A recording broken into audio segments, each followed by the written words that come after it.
Alright, so by this point, it's safe to say that it's an understatement that Ritsuka has went against some of the greatest threats of mankind. It just goes without saying. But that's not the only hardship that he had to deal with. Coupled with the ideas of going throughout time and purging these worlds, he was also forced to carry the weight that they left behind, no matter what that might be.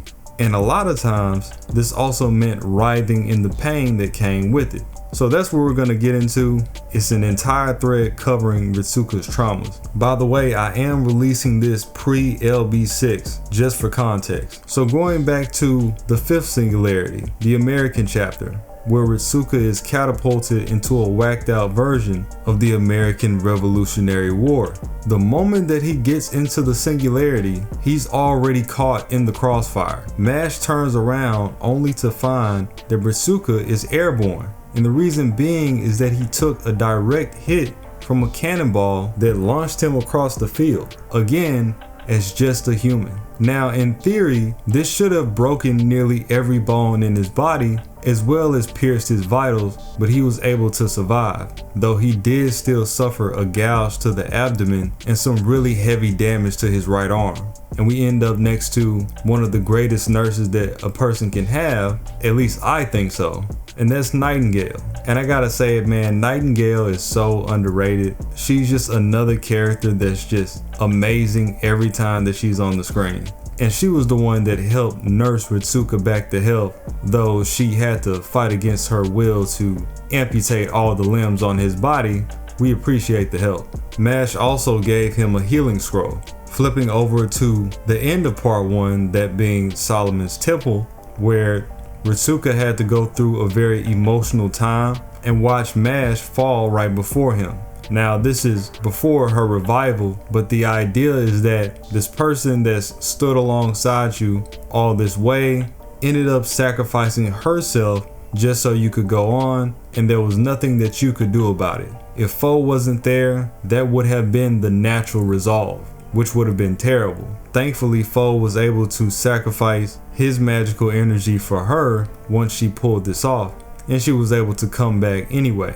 Then of course you got the Seraph Singularity, where we had to deal with the intervention of Kiara and the Sakura 5. You want to talk about trauma? How about the Singularity taking us through a path that led us into a bad end? A bad end where Ritsuka ended up not surviving due to the lack of his support and also not having enough buffs on his side. Melt literally had to go back in time to negate the main character's fated destruction. Crazy to think the story would be over right here if she decided not to do this. Moving on along to the good old Salem chapter. This chapter had a very interesting angle, including things like the trial and the witch hunt that was going on in the town. One event in particular was when these convictions were taking place and the main character had to watch it happen as he could do nothing about it. And these people were being sentenced to being hung right before his very eyes. It was a tragedy. One by one, he'd see servants get sent to the gallows until they could find a proper way to get around the trials. Looking back at the Singularity regarding Shimosa, where we follow the lead of Musashi throughout the chapter, dealing with Domon and Amakusa's treachery.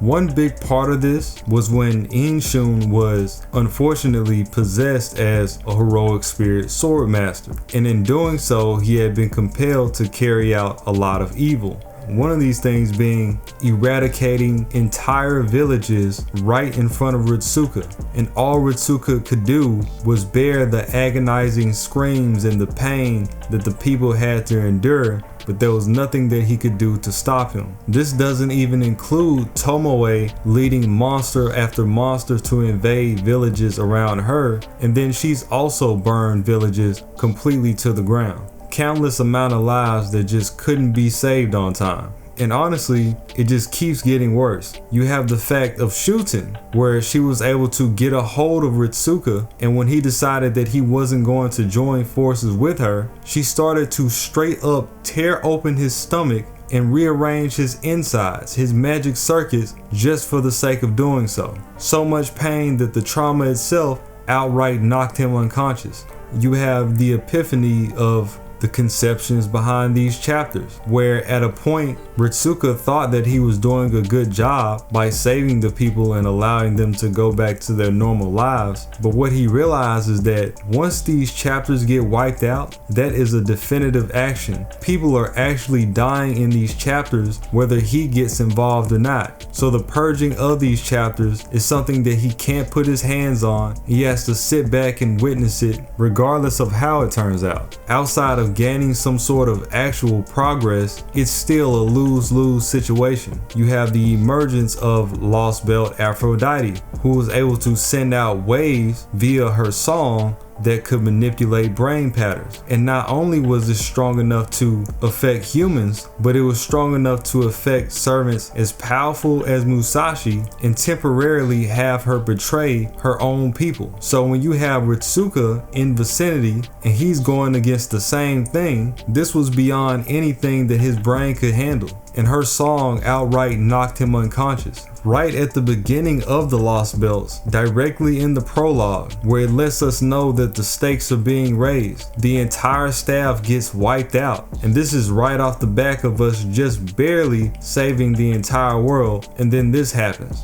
And if that wasn't enough, we see Kirei come out of nowhere and pierce one of our most beloved members in the spiritual core, that being Da Vinci. And at the time, the team was under the impression that she was gone for good. So as a person that's been a ride or die and has led the way for us multiple times throughout the story, this was an extremely tragic event for Ritsuka. Going back to Fuyuki, and we've talked about this extensively, the fact that he wasn't able to save Olga. We have Lev Liner telepathically throw Olga into the orb of Chaldeas, which was equivalent to burning her into a sun. All in the meantime, Ritsuka had just got into his missions, had just started working for them, and the person that was showing him the ropes, leading the way, was now getting atomized right in front of him. And what could he do at that point?